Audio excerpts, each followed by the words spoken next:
Hi, I'm Mayor Andy Skibitsky, and welcome to this very special edition of Hometown. I have a special guest with me tonight, Congressman Lance. Congressman, as you probably know, is serving his freshman term. He was elected in November of 2008, sworn in January of 2009. Last time you were on TV 36, Congressman, was February of 2009. Time has flown. And so welcome back to Westfield TV 36. Thank you, Mayor. It's always a pleasure to be with you. It's good seeing you. But it has been, I remember in February of last year we were talking about the inauguration and the excitement of that. And so how has been your first year and a half as Congressman? I'm honored to represent North Central New Jersey in Congress, including Westfield, and it has been a momentous time for Congress, and I think a momentous time for the nation. And obviously our concentration is on the state of the American economy. Unemployment is high in this country. It's 9.5%. At the moment. In New Jersey, it's 9.6%. Usually New Jersey is in a better situation than the nation as a whole. That's not currently the case. And indeed, our unemployment rate in this state is higher than neighboring states of New York and Pennsylvania. So we certainly have a lot of work to do. And I'd like to ask you a few questions specifically about the economy. But before we do that, just a little background on your first year and a half. I mean, what's been the most surprising thing that you found being in D.C. in that culture?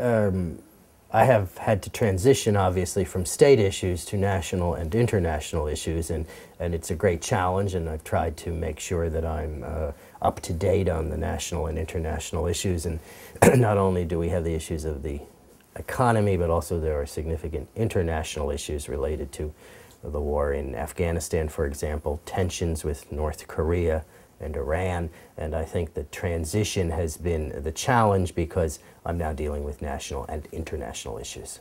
Well, you're always hearing about bipartisanship, and is that overplayed, or do you find that Washington truly is bipartisan, or do you... I don't think Washington is bipartisan at the moment.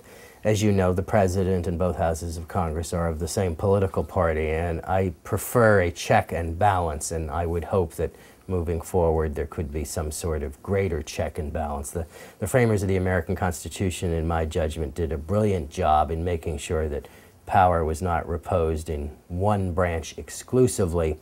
I have come to the conclusion that it would be better if there were a sharing of power based upon political parties as well. Okay. Well, so let's go back to the economy. As you said, that's the #1 thing on people's mind in Westfield, throughout New Jersey, and throughout the country. And as you said, I think the unemployment rate nationwide is still hovering around 10%. What can we do about that? I assume is the stimulus money working?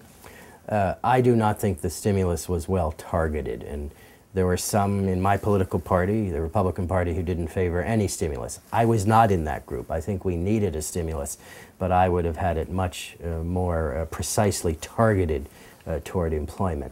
And indeed, some of the stimulus money has not yet been spent, and I would hope that that could be returned to the federal treasury for deficit reduction. What we need to have in America is certainty. And if I have one overarching criticism, is that there is no certainty for business, particularly the small business community. And Mayor, as you know, 7 in 10 of new jobs that will be created in the small business community.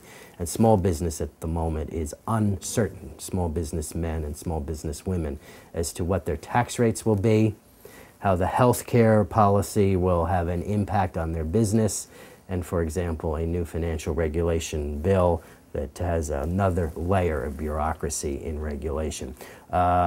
I favor extension of the tax cuts that will expire automatically at the end of this year in December 2010.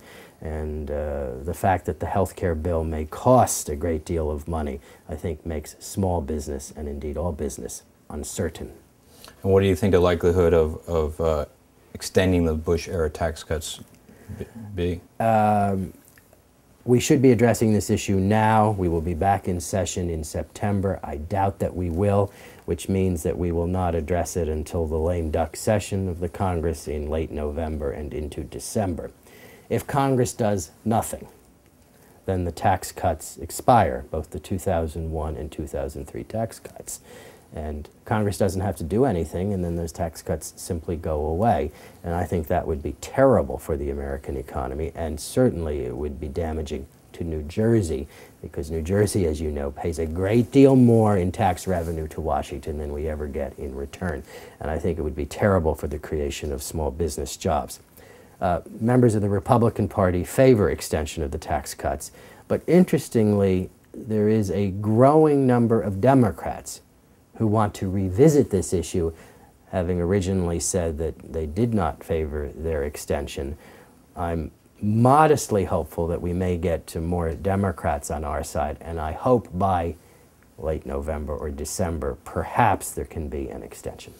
Yeah, of course, as you mentioned, New Jerseyites send a lot of money to Washington, D.C. and get very little back, compared to other states, that is.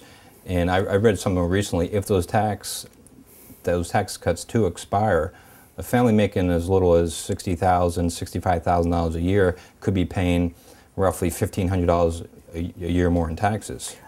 Yes, let me make clear that the Bush tax cuts affect most families in America, not just upper income families, and certainly from my perspective we should raise taxes on no family in America, particularly given the unemployment rate and the fact that we have to create new jobs.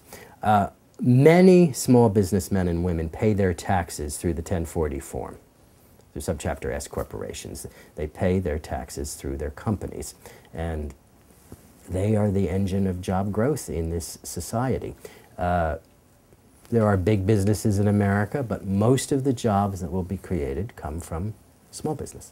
Absolutely. And this is that argument, where is a dollar or more spent efficiently, through the government or through the taxpayer? Obviously, I think that the most efficient expenditure of money comes from the private sector.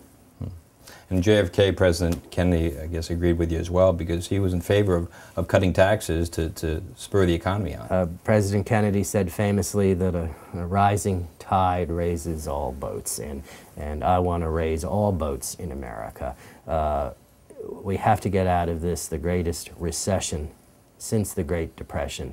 It's been a continuing recession, and as is not true in former recessions, unemployment rates continue to be high, and frankly I'm concerned about a double dip, a second wave of a recession. That hasn't occurred yet, but I think we're on the precipice.